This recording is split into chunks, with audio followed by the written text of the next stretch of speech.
প্রিয় ছাত্রছাত্রী, আজকে একাদশ শ্রেণীর বাংলা বিষয়ের দ্বীপান্তরের বন্দিনী নামে যে কবিতাটি পাঠ্য সিলেবাসে আছে, এই কবিতাটির কিছু অংশ নিয়ে আলোচনা করব।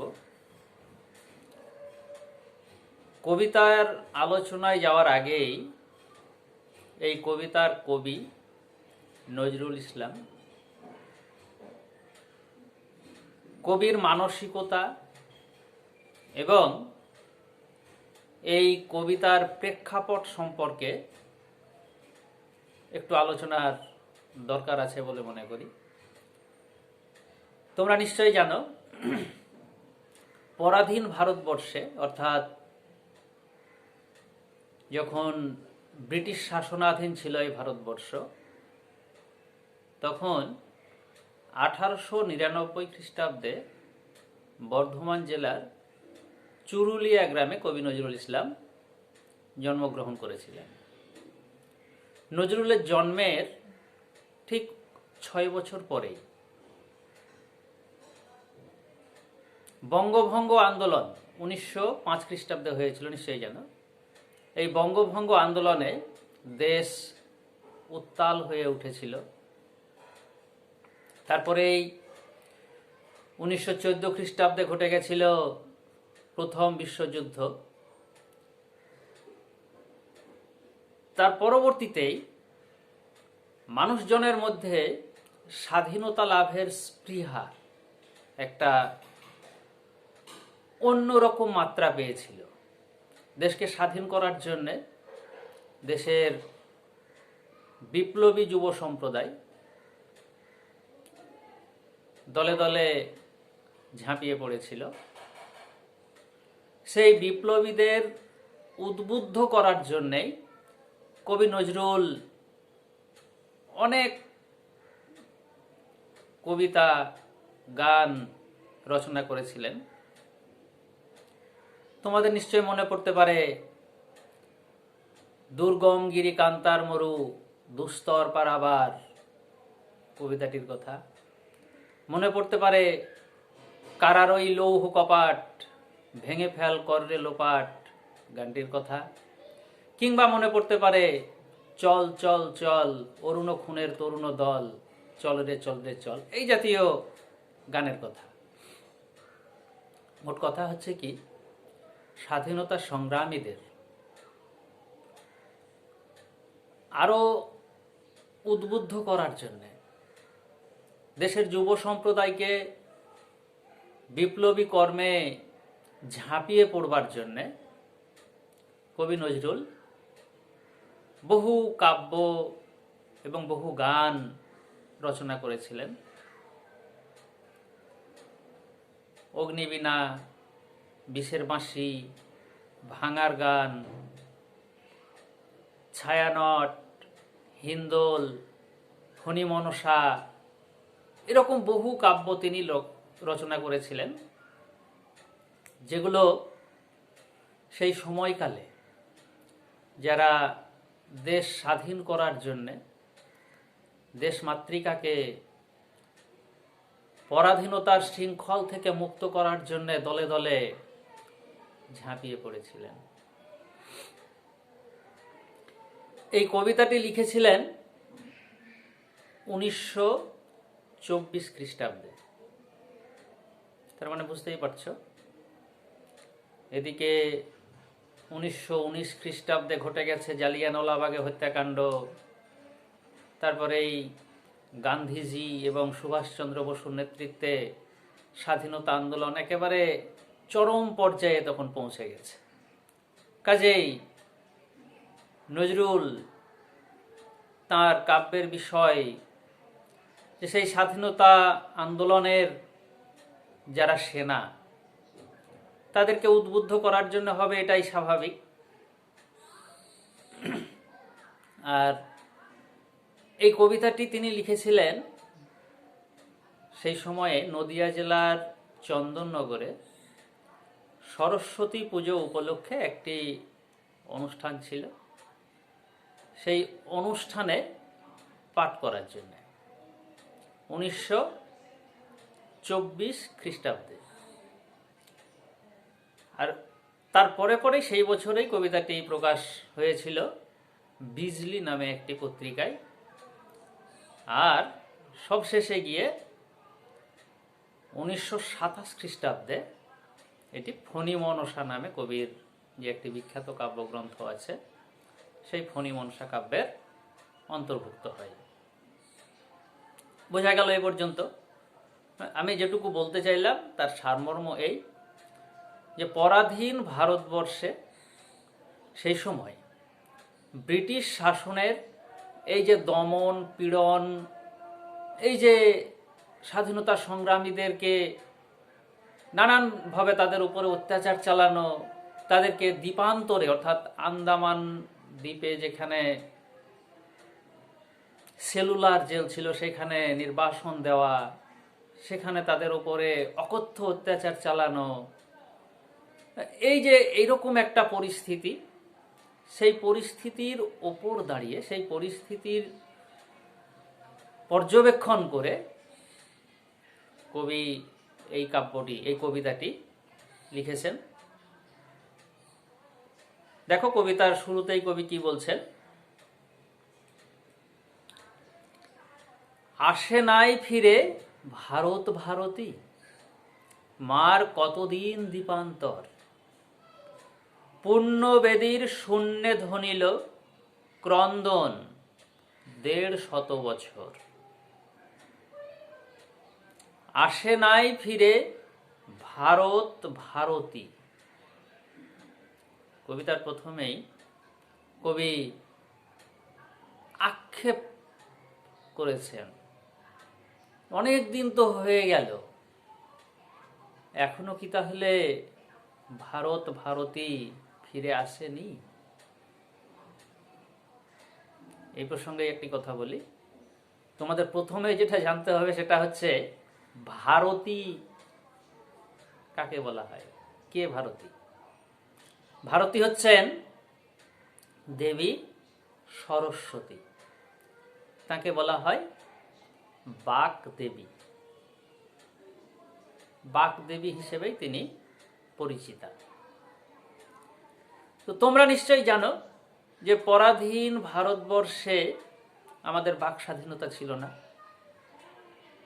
আমাদের কণ্ঠরোধ করার জন্যে ব্রিটিশ সরকার কিভাবে দমন পীড়ন নীতি শুরু করেছিল। এই তো কিছুক্ষণ আগেই আমি যে কথাটা বলছিলাম, ওই যে জালিয়ানওয়ালাবাগ, সেখানে কীরকমভাবে নির্মমভাবে নিরীহ মানুষের উপর গুলি চালানো হয়েছিল তোমরা জানো। এবং বহু ক্ষেত্রেই যারাই স্বাধীনতা আন্দোলনে ঝাঁপিয়ে পড়েছে তাদের উপরেই পাশবিক অত্যাচার চালানো হয়েছে, তাদেরকে নির্বাসন দেওয়া হয়েছে, সেই আন্দামান দ্বীপে সেলুলার জেলে পাঠানো হয়েছে। এইভাবে আমাদের বাক স্বাধীনতা তারা ছিনিয়ে নিয়েছিল। অর্থাৎ কথা বলবো, সত্য একটা কথা, সেই সত্য কথাটুকু বলার স্বাধীনতাও আমাদের ছিল না। কবি নজরুলের ক্ষেত্রেও তাই ঘটেছে। তিনি তার কাব্যের মধ্যে যখন পরাধীন ভারতবর্ষের সেই নির্মম চিত্র তুলে ধরছেন, তখন তার বহু কাব্য বাজেয়াপ্ত করা হয়েছে, তাকেও জেলে যেতে হয়েছে। কারণ হচ্ছে এই যে লেখনীর মাধ্যমে তিনি দেশবাসীকে উদ্বুদ্ধ করে চলেছেন, এটিও ব্রিটিশ সরকারের পছন্দ হয়নি। আর সে কারণেই তিনি এখানে আক্ষেপ করছেন যে এখনো কি তাহলে সে আমাদের বাক স্বাধীনতা ফিরে আসার সময় হয়নি? ভারত ভারতী কি এখনো ফিরে আসেনি, প্রত্যাবর্তন করেনি? মার কতদিন দীপান্তর, এখানে মা বলতে এখানে জন্মভূমি অর্থাৎ ভারত ভূমিকেই বোঝানো হয়েছে। কতকাল থেকে তিনি দীপান্তরে রয়েছেন। পুণ্যবেদীর শূন্যে ধ্বনিল ক্রন্দন 150 বছর। পবিত্র বেদীর শূন্যে শুধু ধ্বনিত হলো বা শোনা গেল ক্রন্দন, কান্নার রোল। কতকাল থেকে? না ১৫০ বৎসর যাবৎ। এই প্রসঙ্গে তোমাদের স্মরণ করিয়ে দিই, তোমরা ইতিহাসে নিশ্চয় পড়েছ ১৭৫৭ খ্রিস্টাব্দে পলাশীর প্রান্তরে বাংলার নবাব সিরাজদৌল্লার পতনের সঙ্গে সঙ্গেই আমাদের বাংলার স্বাধীনতা সূর্য অস্ত যায়।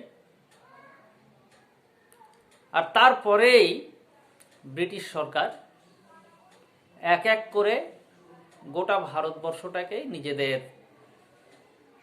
আয়ত্তে নিয়ে চলে আসে। অর্থাৎ বণিকের মানদণ্ড রাজদণ্ডে পরিণত হলো পোহালে সর্বরী।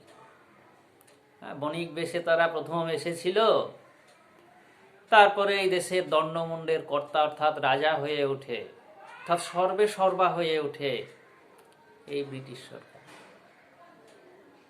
গোটা ভারতবর্ষই তখন তাদের অঙ্গুলি হিলনে চলছে এরকম অবস্থা। তাদের শাসন ব্যবস্থা যতই ভয়াবহ হোক, মানুষজনের কাছে যতই অসহনীয় হয়ে উঠুক না কেন, প্রতিবাদ করার মতো জায়গা তারা রাখেন। প্রতিবাদ করলেই তার কণ্ঠরোধ করা হয়েছে। এই তো ক্ষুদিরামের ফাঁসি হয়েছিল ১৯০৮ খ্রিস্টাব্দে, তোমরা জানোই। এরকম ভাবে আরো অনেককেই ফাঁসির কাঠে ঝোলানো হয়েছিল। অর্থাৎ ব্রিটিশ সরকার দমন পীড়ন নীতি চালিয়েছিল সেই ১৭৫৭ থেকে শুরু করে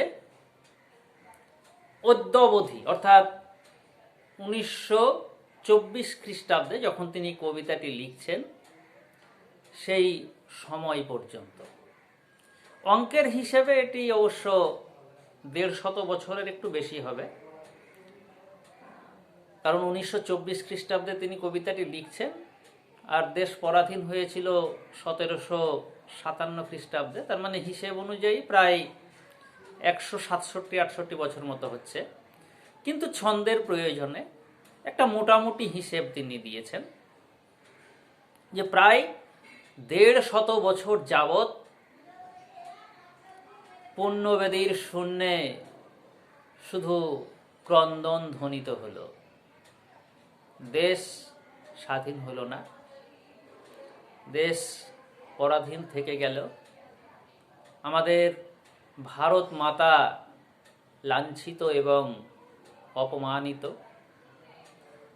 তিনি সে কথায় বহুবার তুলে ধরেছেন, এখানেও সে কথাই বলছেন যে প্রায় ১৫০ বছর যাবৎ আমাদের এই ভারত মায়ের দুরবস্থা চলছে। সপ্ত সিন্ধু ১৩ নদী পার, দ্বীপান্তরের আন্দামান।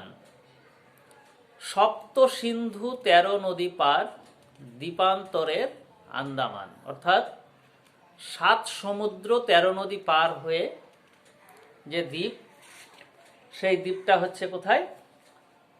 আন্দামান। কিছুক্ষণ আগেই আমি এই আন্দামান দ্বীপের কথা বলছিলাম যে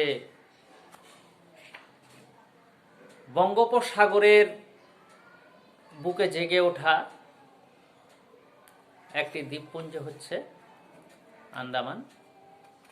সেখানে সেলুলার জেলে বিপ্লবীদেরকে দিনের পর দিন, বছরের পর বছর বন্দি করে রাখা হতো এবং তাদের উপরে পাশবিক নিপীড়ন চালানো হতো।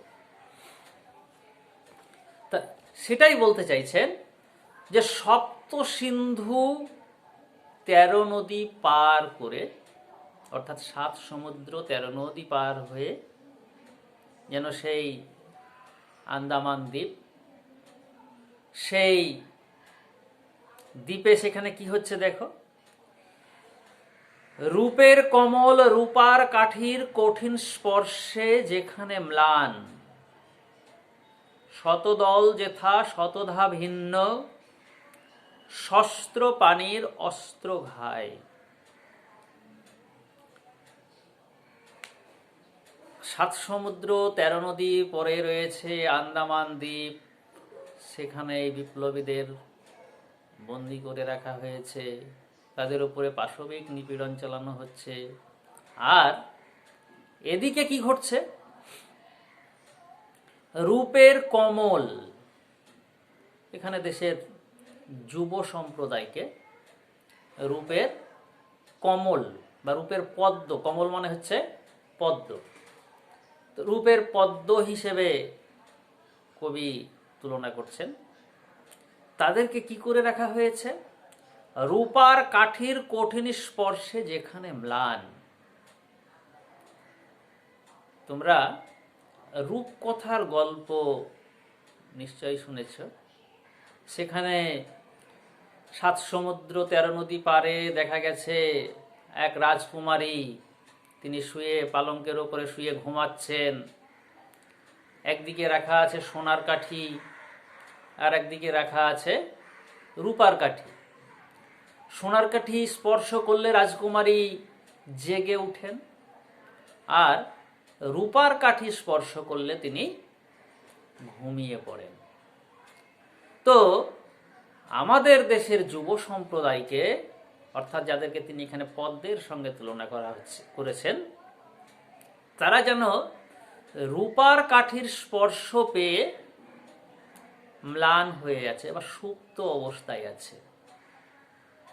আসলে স্বাধীনতা আন্দোলন কখনো কখনো যেমন চরম আকার ধারণ করেছে, দেশের বিপ্লবী সম্প্রদায় এমনভাবে সংগ্রামী কর্মে ঝাঁপিয়ে পড়েছেন যেন মনে হয়েছে যে বোধহয় আর 2-4 দিনের মধ্যেই আমাদের দেশ স্বাধীন হবে। আবার কখনো দেখা গেছে যে বিপ্লবীদের মধ্যেই মত পার্থক্যের কারণে সেই স্বাধীনতা পিছিয়ে গেছে।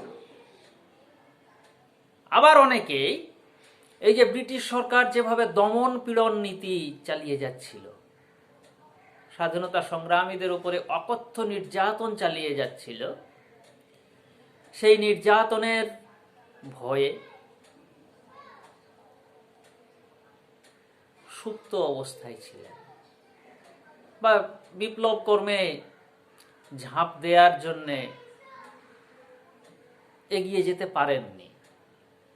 আবার অনেকে উপেক্ষা করে ছুটেও গেছেন, মৃত্যুকে কোনো রকম ভাবে পরোয়া না করে হাজার হাজার বিপ্লবী তারা স্বাধীনতা আন্দোলনে ঝাঁপিয়ে পড়েছেন। তোমরা নিশ্চয়ই তাদের নাম শুনেছ, ক্ষুদিরাম বসু, প্রফুল্ল চাকি, ভগৎ সিং, মাস্টারদা সূর্য সেন।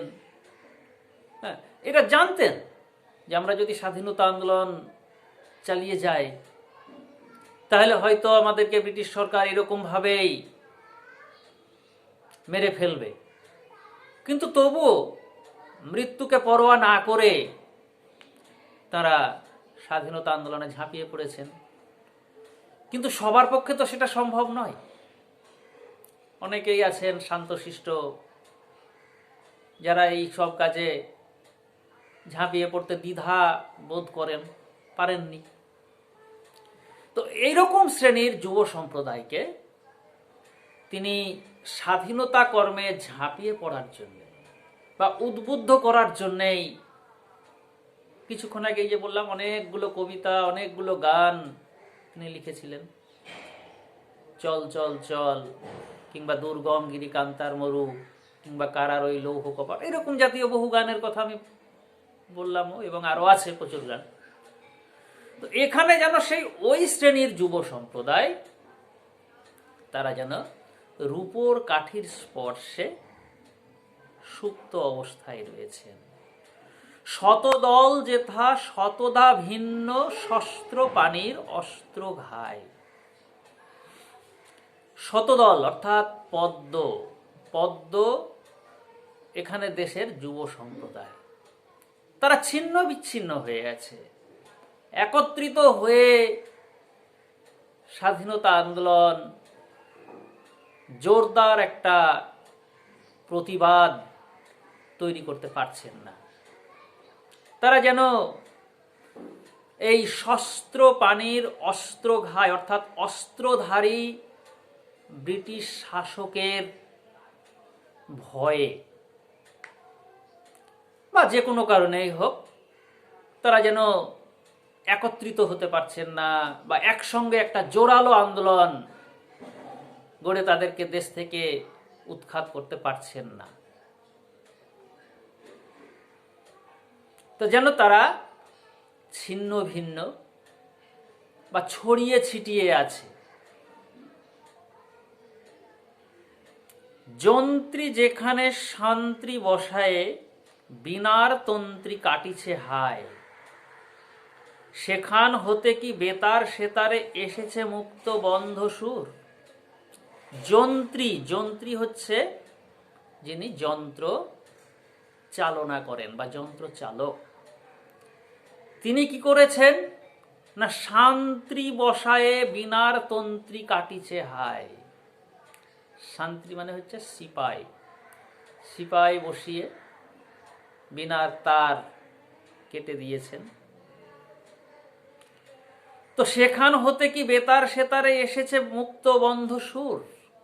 তো ঠিক আছে, বিনার যন্ত্র কেটে দিয়েছে, হ্যাঁ, তাদের মতন তারা অত্যাচার নিপীড়ন চালিয়েছে। তো এবারে কি বেতার সেতারে সেই দেশকে মুক্ত করার জন্যে কোনো সুর ধ্বনিত হয়েছে? যন্ত্রী অর্থাৎ যন্ত্র চালক, এখানে ব্রিটিশ সরকারের কথাই কবি বলছেন। তারা এখানে তাদের যে সিপাই সৈন্য সামন্ত রয়েছে, সেই সৈন্য সামন্ত দিয়ে তারা এই যে বিপ্লবীদের উপরে দমন পীড়ন চালিয়েছে বা চালাচ্ছে, আর তার ফলে দেশের এই যে স্বাধীনতা আন্দোলন তা অনেকটাই থিতিয়ে যাচ্ছে, তিনি সেটা লক্ষ্য করেছেন। কিন্তু তা সত্ত্বেও কবির বক্তব্য যে দেশে স্বাধীনতা কি তাহলে অন্যভাবে এসেছে বা আসছে? মোট কথা হচ্ছে কি আসেনি, সেটাই তিনি এখানে বলতে চেয়েছেন। যে তাদের এই উৎপীড়ন নিপীড়নের ফলে দেশের যুব সম্প্রদায় তারা অনেকটাই পিছিয়ে যাচ্ছে বা দ্বিধাগ্রস্ত অবস্থায় রয়েছে, যার ফলে স্বাধীনতা আমাদের যেটা চির আকাঙ্ক্ষিত একটা বিষয়বস্তু হয়েছিল আর কি, সেটা লাভ করতে পারছি না। মুক্ত কি আজ বন্দিনী বাণী, ধ্বংস হলো কি রক্ষপুর। আজকে কি বাণী অর্থাৎ স্বাধীনতার কণ্ঠস্বর কি ধ্বনিত হলো? মুক্ত কি আজ বন্দিনী বাণী অর্থাৎ রুদ্ধ কণ্ঠ কি আজ খুলেছে, বা স্বাধীনতার বাণী কি আজ বা স্বাধীনতার কণ্ঠস্বর কি আজ শোনা গেছে বা শোনা যাচ্ছে? এখানে জিজ্ঞাসা চিহ্ন আছে, কাজেই বুঝতেই পারছো যে সেটা হয়নি, সেটাই তিনি এখানে প্রকাশ করছেন। যে আজকে কি তাহলে বন্দিনী বাণী মুক্ত হয়েছে, অর্থাৎ আমাদের কি স্বাধীনতার কণ্ঠস্বর শোনা যাচ্ছে, বা আমরা কি স্বাধীনতা লাভ করছি, সে কথাই তিনি বলতে চাইছেন। ধ্বংস হলো কি রক্ষপুর। রক্ষপুর মানে হচ্ছে রাক্ষস পুরী, শ্রীলঙ্কা, যেখানে দেবী সীতাকে অপহরণ করে নিয়ে গিয়ে রাক্ষসরাজ রাবণ লুকিয়ে রেখেছিলেন। তো এখানে দমন পীড়ন এবং দেশের যুব সম্প্রদায়ের উপর অকথ্য নির্যাতন চালিয়ে ব্রিটিশ সরকার এই পবিত্র ভারত ভূমিকে যেন যক্ষপুরী বানিয়ে ফেলেছিল, রক্ষপুর বা রাক্ষসপুরী বানিয়ে ফেলেছিল। তো এখানে ব্রিটিশ শাসকের সেই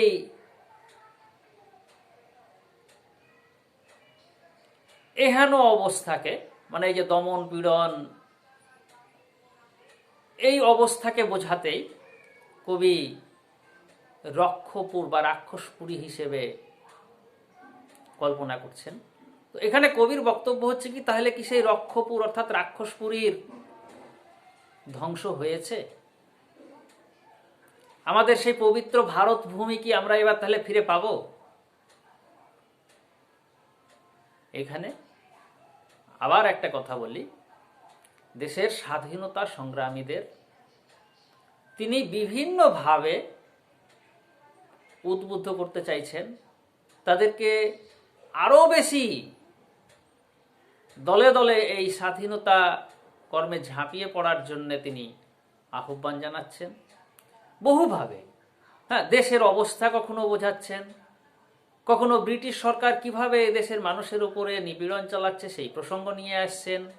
হ্যাঁ, কখনো আমাদের কণ্ঠকে কিভাবে রুদ্ধ করে রাখা হয়েছে বা আমরা আমাদের স্বাধীন মত প্রকাশে কোথায় বাধা প্রাপ্তি হচ্ছি সেই সব ব্যাপারগুলো নিয়ে আসছেন। এইভাবে পরাধীন দেশের এই যে মানুষজনের দুঃখ কষ্ট যন্ত্রণা সেই সব ব্যাপারগুলোকেই কবিতায় কবি তুলে ধরছেন। তো আজকে এই পর্যন্তই আলোচনা থাকলো, এই পর্যন্তই আলোচনা করলাম।